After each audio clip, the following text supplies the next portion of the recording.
Dorothea Puente, a grandmotherly figure who ran a boarding house in Sacramento, California, was a serial killer whose crimes shocked the nation.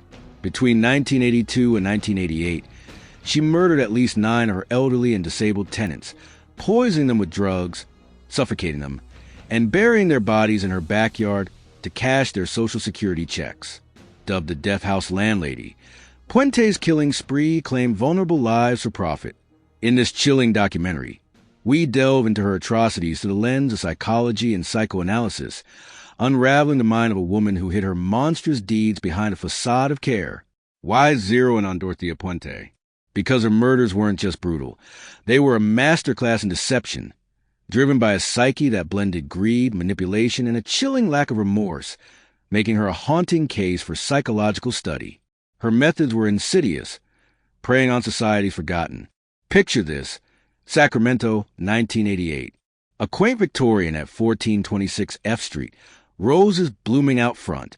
Inside, Puente laces a tenant's tea with flurazepam, watching their eyes droop as the overdose kicks in. Hours later, she drags their limp body, wrapped in bedsheets, down creaking stairs to backyard. Under moonlight, she buries them beneath her garden, dirt piling over faces frozen in death. 7 bodies, Leona Carpenter, Benjamin Fink, Dorothy Miller, and more, lay hidden under her lawn, while 2 others, including her boyfriend Everson Gilmouth, were dumped in rivers. Police reports describe decomposed corpses, some with duct tape around their mouths.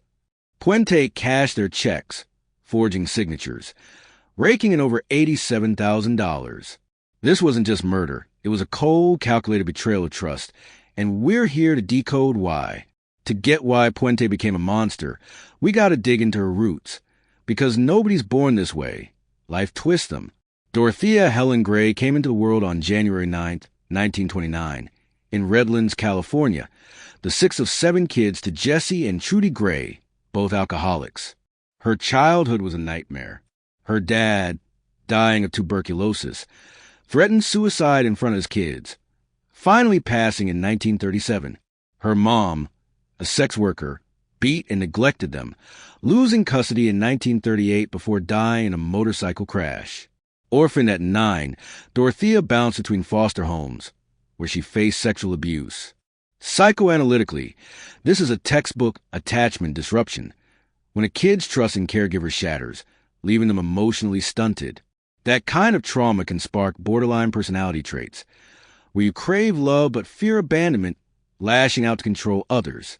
At 16, desperate to escape, she married Fred McFall, a soldier, but the marriage crumbled in 3 years, leaving her with 2 kids she gave up.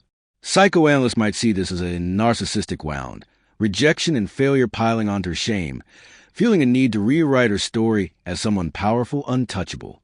By her teens, she's forging checks and working as a prostitute, early signs of antisocial personality disorder, a condition where empathy and guilt are absent and rules are just obstacles. Her chaotic upbringing didn't just scar her. It built a woman who saw people as tools, their lives disposable if they serve her needs. By the 1970s, Puente's in Sacramento, remarried to Roberto Puente, a younger man after her money and citizenship. The marriage tanks, but she's already crafting her kindly landlady mask, running a boarding house for alcoholics and the elderly. She's charming, cooking tamales, donating to charities, even hobnobbing with governors like Jerry Brown. But as a front, in 1982, her friend Ruth Monroe dies of a codeine Tylenol overdose weeks after moving in. Puente calls it suicide, but Monroe's sons scream murder, though cops don't bite. Same year, 74-year-old Malcolm McKenzie accuses her of drugging and robbing him. She's convicted of theft, sentenced to 5 years, but serves 3, released in 1985 with a state psychologist warning. She's a schizophrenic with no remorse, needing close monitoring. Nobody listens. In prison, Puente pens letters to 77-year-old Everson Gilmouth, sweet-talking him into moving in post-release. They open a joint bank account. But by 1986, he's dead, poisoned, stuffed in a box, and dumped in the Sacramento River by a handyman she paid with Gil Malta's truck. Psychoanalytically, this is compartmentalization. Puente splits her caring persona from her killer instincts, letting her smile at tenants while planning their deaths. Her ASPD traits: manipulation, lack of empathy, kick into high gear. But there's more: a malignant narcissism, where she craves control and adoration, seeing herself as smarter than everyone. Why murder? Greed was a spark, but her need to dominate, to play God over vulnerable lives, was the fuel. Puente's murders were a twisted ritual, each one a step in her sick dance of power. She targeted the elderly, disabled, and addicted, people society overlooked, shadow people who wouldn't be missed. Why them? Psychologically, it's predatory selection, like a lion picking the weakest gazelle. Her tenants, like 55-year-old alcoholic Benjamin Fink or 78-year-old Leona Carpenter, were dependent, trusting, easy to manipulate. Puente posed as her savior, cooking meals, managing their social security checks, all while slipping flurazepam or codeine into their drinks. Toxicology reports showed victims' brains and livers laced with drugs. Once they overdosed, she'd suffocate them, wrap them in bedsheets, and bury them in her yard, sometimes with duct tape over their mouths to muffle any last gasps. Her methods scream sadistic personality disorder. Not just killing, but savoring control. Picture her standing over Fink, his breathing slowing as she whispers, "I'm making you feel better," before pressing a pillow over his face. She dragged bodies to the basement. Downstairs, Tom Williams, the house's current owner, later said hid her crimes. One tenant, John Sharp, slipped a note to detectives. "She wants me to lie to you." That note cracked the case, but not before 7 bodies piled up under her roses. Puente's moral disengagement let her see victims as objects, their deaths just business. Her narcissism fed on the secrecy. She loved fooling cops, social workers, even families, forging letters to keep the checks coming. Let's get raw. These murders were horrific. Take Leona Carpenter, 78, so frail she couldn't walk alone. Puente took her in post-hospitalization, cashing her SSI checks while dosing her with flurazepam. Witnesses said Carpenter was too weak to overdose herself. Puente smothered her, wrapped her in plastic, and buried her under a shed, her body found in 1988 with chemical burns from lime. Or Benjamin Fink, 55, last seen after Puente promised to make him feel better. His corpse, dug up with duct tape around his face, showed lethal levels of Dalmane.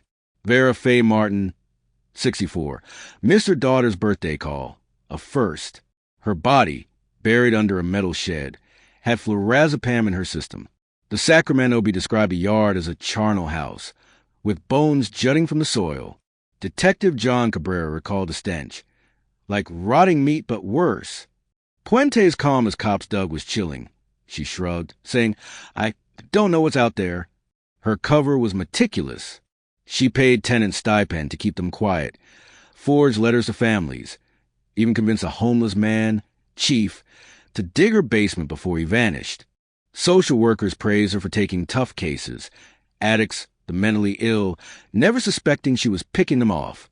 Her grandma image, gray hair, vintage dresses, was a psychological shield, exploiting society's trust in sweet old ladies. Psychoanalytically, this is splitting. Puente lived as both caregiver and killer, her ego shielding her from guilt. Her paranoia, possibly tied to her prison stints, made her hypervigilant, always one step ahead, until she wasn't. So, what wired Puente to kill? Her childhood trauma, abuse, abandonment, loss, left her with a fragmented ego, unable to form genuine bonds. Psychologists might diagnose PD with a hallmark lack of empathy, but her manipulation and charm suggest malignant narcissism, too, a need to be seen as superior, benevolent, while secretly destroying. Her schizophrenia diagnosis in 1985 hints at possible delusions, but her methodical crimes point more to personality disorders and psychosis. Greed drove her, $87,000 in stolen checks, but psychology says it was deeper. Control. Killing gave her power over life and death, a twisted balm for her childhood powerlessness. Her borderline traits made her fear abandonment, so she kept tenants dependent, only to betray them. Why these victims? They were easy prey, elderly, disabled, or addicted, unlikely to fight back or be missed. Her boarding house was a trap, luring society's outcasts with promises of care. Her drugging and suffocation methods were chosen for stealth. No blood, no noise, just a quiet death she could stage as natural. Psychoanalytically, this reflects a death drive, a subconscious pull toward destruction, turned outward on others. Media noted her eerie calm at trial, smiling as victims' photos flashed. Pure psychopathic detachment. She wasn't just a killer. She was a predator, her psyche a black hole swallowing trust and lives. Puente's House of Horrors unraveled in November 1988. Social worker Judy Moise grew suspicious when tenant Alvaro Bert Montoya vanished. Puente's lies didn't add up, and John Sharp's note tipped the scales. Cops returned, spotting disturbed soil. They dug, unearthing 7 bodies over days, the yard a grim tableau of shallow graves. Puente fled to Los Angeles, but an elderly man at a bar recognized her from TV and called police. Arrested, she was flown back to Sacramento, telling reporter Mike Boyd, "I used to be a very good person." Her 1993 trial was a circus, 156 witnesses, 3,100 exhibits, 22,000 transcript pages. After 24 days of deliberation, she was convicted of 3 murders, Fink, Carpenter, Miller, sentenced to life without parole. The jury deadlocked on 6 others, sparing her the death penalty. In prison, Puente kept her grandma, act, cooking tamales, charming inmates who called her mom. She died in 2011 at 82 from natural causes, insisting she was innocent. Her F Street house, now a macabre attraction, sported a mannequin in her red coat, crime tape on the shower, and a sign joking, "Trespassers will be drugged and buried." Puente's death, quiet in a prison cell, feels like a cosmic dodge.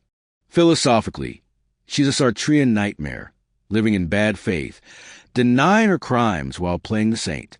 Her life screams Nietzsche's will to power, twisting her need for control into a deadly game where she was God. But existentialists would argue she fled her freedom, choosing deceit over accountability. Her crimes raise a brutal question. Does evil thrive in disguise? Puente's grandma mask let her kill unnoticed, exploiting trust in a way that chills us because it's so human. Her unpunished and no death row, no confession suggests justice is a human construct, not a universal truth. Maybe her real sentence was living with herself, knowing her empire of lies crumbled. Or maybe she didn't care, her psyche too broken to feel the weight. Puente's story is a mirror. We all hide parts of ourselves, but what happens when a mask becomes a monster?